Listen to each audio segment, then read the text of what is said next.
Hello guys, welcome back to my YouTube channel. ഇന്നത്തെ video വെച്ച് പറയുകയാണെങ്കിൽ ഞങ്ങളിന്ന് കൊരട്ടിപ്പള്ളിയിൽ പോയ കഥയെക്കുറിച്ചാണ് പറയാൻ പോകുന്നത്. ഞങ്ങൾ ആദ്യം ഡ്യൂട്ടിയൊക്കെ കഴിഞ്ഞ് ഒരു 4 മണിക്ക് ഇറങ്ങാമെന്ന് പറഞ്ഞിട്ട് ഒരു 5 മണിക്കാണ് ഇറങ്ങിയത്. അപ്പോൾ തന്നെ മഴക്കാരൊക്കെ ഉണ്ടായിരുന്നു. അങ്ങനെ ഞങ്ങൾ റോഡിലോട്ട് ക്രോസ് ചെയ്ത് ബസ് വരാനായിട്ട് പോവാണ്. കുറേ നേരം ബസ് കാത്തു നിന്നിട്ട് ഞങ്ങൾ അവസാനം ബസ്സൊക്കെ കയറി അങ്ങനെ കൊരട്ടിപ്പള്ളിയിലെത്തി. അങ്ങനെ ബസ് നിർത്തിയത് പള്ളിയുടെ അടുത്തായിരുന്നില്ല, കുറച്ച് നീങ്ങിയിട്ടായിരുന്നു. അവിടെ ഞങ്ങൾ ലൈറ്റ്സും ഇതേപോലെ ഈവനിങ് വൈബൊക്കെ ആസ്വദിച്ച് കടകളൊക്കെ കയറി ഇതേപോലെ ഞൊണ്ടിയും പറിച്ചും ഒക്കെയാണ് ഞങ്ങൾ പോയത്. എന്തെന്നില്ലാത്തൊരു സന്തോഷവും അതേപോലെ എക്സൈറ്റ്മെൻ്റ് ആയിരുന്നു. ബിക്കോസ് ഡ്യൂട്ടിയും കഴിഞ്ഞ് ഈ ഒരു സമയത്ത് പെരുന്നാൾ കൂടാന്നൊക്കെ പറഞ്ഞാൽ ഞങ്ങൾ ഗേൾസിനെ സംബന്ധിച്ച് അത് അൺഎക്സ്പ്ലെയിനബിളായ ഒരു സന്തോഷമാണ്. അങ്ങനെ പള്ളിയുടെ ഫ്രണ്ടിലോട്ട് ഞങ്ങൾ നടന്നു. ഇവരാരാണെന്ന് പറയാൻ വിട്ടുപോയി ഗൈസ്. ഇതാണ് എൻ്റെ ബെസ്റ്റ് ഫ്രണ്ട്സ് ലീത ആൻഡ് ചെവിറ്റ. ഇവരോടൊപ്പമാണ് ഞാൻ ഞായറാഴ്ച മിക്ക ദിവസങ്ങളിലും കുർബാനയ്ക്ക് വരാറ്. ഇവിടുത്തെ നേർച്ച പൂവങ്കുലയാണ് ഗൈസ്. അതിന് വലിയ ഐതിഹ്യമുണ്ട്. പൂവങ്കുല മാതാവ് എന്നറിയപ്പെട്ട് നമ്മുടെ കൊരട്ടിമുത്തിയുടെ അടുത്തേക്ക് പണ്ടൊരു വിശ്വാസി പൂവങ്കുല നേർച്ചയ്ക്കായിട്ട് കൊണ്ടുവരുമായിരുന്നു. അത് ഒരു ജന്മി തടയുകയും ആ പൂവങ്കുലയിൽ നിന്ന് പൂവമ്പഴം കഴിക്കുകയും ചെയ്തു. അതിനുശേഷം ആൾക്ക് കടുത്ത വയറുവേദന അനുഭവപ്പെടുകയും പിന്നീട് ആൾക്ക് മനസ്സിലായി കൊരട്ടിമുത്തിക്ക് വഴിപാടിനായി കൊണ്ടുപോയ ആ പൂവങ്കുലയിലെ പഴം കഴിച്ചതിന് ശേഷമാണ് വയറുവേദന അനുഭവപ്പെട്ടതെന്ന്.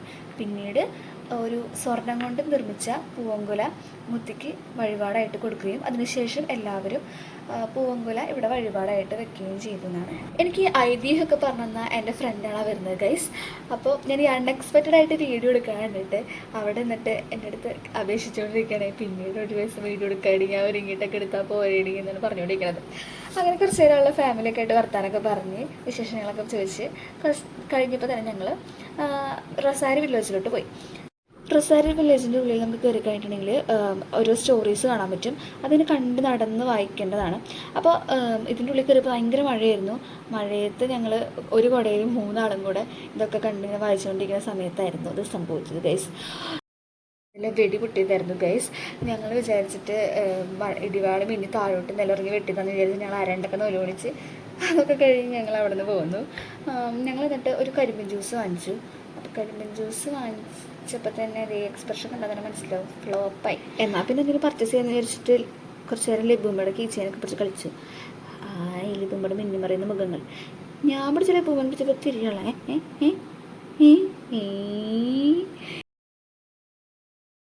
പിന്നെ എൻ്റെ ഫേവറേറ്റായ പാനിപ്പൂരി കഴിക്കാമെന്ന് വെച്ചിട്ട് ആദ്യം തന്നെ പാനിപ്പൂരി ജെലിറ്റയുടെ വായിച്ചു കൊടുത്തപ്പോൾ തന്നെ മനസ്സിലായി അതും ഫ്ലോപ്പ്. പിന്നെ ഒരു കോളിഫ്ലവർ ബജ്ജി വാങ്ങിച്ചു, അതും നല്ല ടേസ്റ്റ് ഉണ്ടായിരുന്നു. അത് കഴിഞ്ഞ് ചേട്ടൻ്റെ കുറിച്ച് ഒരു ടോയും വാങ്ങിച്ച്. പിന്നെ വന്നപ്പോൾ തുടങ്ങി ജെലിറ്റി ഒരു ടോയും പിടിച്ച് നിൽക്കുന്നുണ്ടായിരുന്നു. അപ്പോൾ അതിനും ഒരു ടോയ് വാങ്ങിച്ചും കൊടുത്ത് ഞങ്ങൾ ഈ പ്രാവശ്യത്തെ പള്ളിപ്പെരുന്നാളും കഴിഞ്ഞ് തിരിച്ച് ഹോസ്റ്റലിലോട്ട് തിരിക്കാമെന്ന് വിചാരിച്ച് ബസ്സും കത്തുനിന്നു. അവസാനം ഒരു അങ്കമാലി ബസ് വന്ന് ഞങ്ങൾ വേഗം കയറിപ്പോയി ബസ്.